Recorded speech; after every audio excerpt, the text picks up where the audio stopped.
So who is Yahweh? What does that name mean? Why is it so confusing? Everybody gets confused. Well, let's break it down. Yud Hey Vav Hey. YHWH. That's how the Hebrew letters translate into the English or Latin letters. The Yud is a hand. It represents a hand.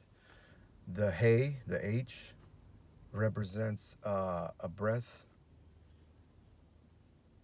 Vav represents a hook or a nail or a stake, something that locks two things together. And then the Hey, again, is another breath. So Yud, Hey, Vav, Hey. A hand, a breath, a hook, and a breath. What does that mean? What does all that mean? Well, in the Hebrew scriptures, we get Spirit Yahweh, Ruach Yahweh, which is like a proper noun. It's not just some random, it could be any spirit. It's Spirit Yahweh is Ruach Yahweh is a proper noun. Malak Yahweh, or the messenger Yahweh or angel Yahweh, is also a proper noun. Again, Malak, messenger, angel means like like a deputy Yahweh. And then we have just Yahweh Elohim, Yahweh God, or Lord Yahweh, which represents the Father.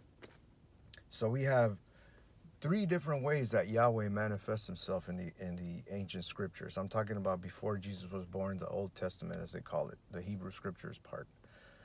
You got Yahweh Elohim, Yahweh God, higher power. Elohim means higher powers. It's plural. Malak Yahweh, which is the angel of the Lord. That's how they translate it in English. And the angel of the Lord, he manifests himself in the ancient scriptures as a male, as a warrior with a sword. You see him sometimes. He was with Moses. He was with Manoah, which is Samson's dad.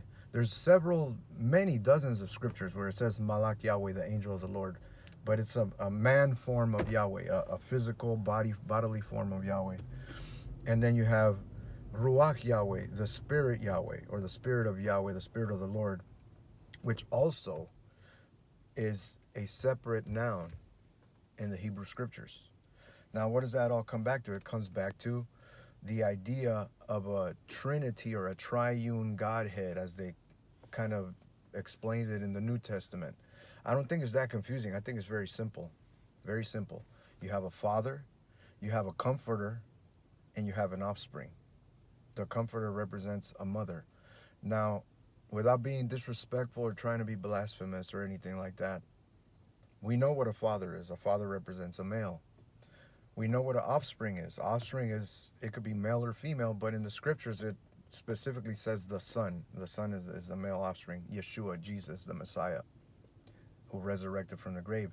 And the only one that's missing is Spirit Yahweh, Ruach. So Spirit Yahweh is called a comforter. And it's also in the ancient Hebrew scriptures in Proverbs 8.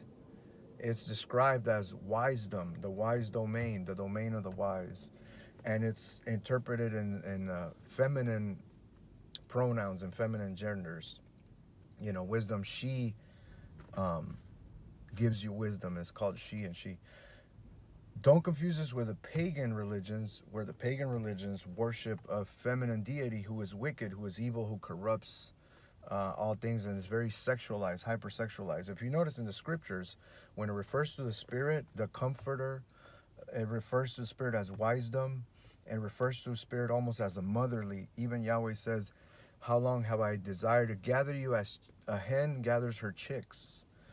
Although a mother may forget her children, Yahweh will never forget his children. So the reason that the Creator hid the identity of Ruach Yahweh, the Spirit of Yahweh, as the mother of all creation is because the hypersexualization of everything. If you notice now, they have sexualized everything. They have sexualized little children at the age of 2, 3, 4, 5, even younger, with all these messages. And the over sexualization is always leaning to making males more feminine and females more sexual, more effeminate, more sexuality. And that's why God, the Creator, didn't reveal that the Spirit Yahweh is the mother of all creation, and Yahweh Elohim is the father of all creation, or Father Yahweh. And then the offspring is Messiah, Jesus Yahweh, who is the offspring.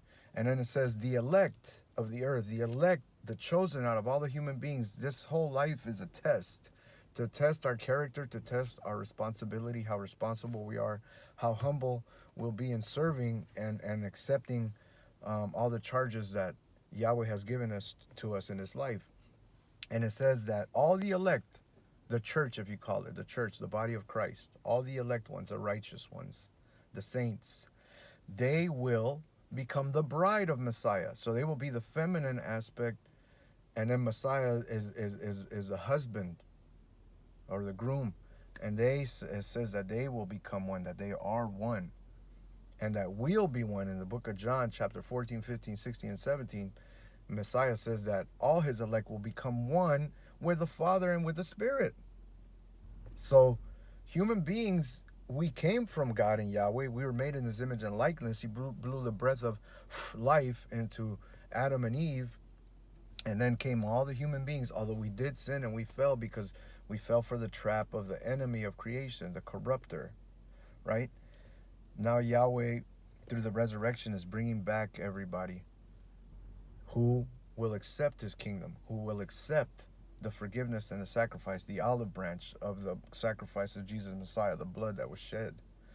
And now he'll bring us and make us one big family. So you have Father, Spirit, the Comforter. You have the Son, which is Messiah, and you have his elect. All these millions of people that he's going to bring. And it says we're all going to be one. So this is the urge and the inkling that all human beings have, that they have this divinity in them, this God force inside of them. And we were created with that, and we lose it at a certain point. We do lose it when our conscience becomes corrupt, when we lose our innocence of childhood. We do lose it, and slowly it fades and fades away. It says your conscience can become seared by doing too much sins and calling evil good or calling good evil. And that's the world that we live in. They call the good things evil, and they call the evil things good. And that's the essence of Satan or the devil. He makes what's good into corruption. And that's what happened. So I hope you understand who Yahweh is, and I'm hoping that this makes sense. And there's more to come. Put some comments. I'll answer them. But come with faith. You got to come with faith. You got to believe. I mean, you have more faith in Oprah's video, The Secret, than you do in the scriptures. And the scriptures tell you everything that The Secret told you, but in how it really works. Anyway, that'll be for the next video, faith.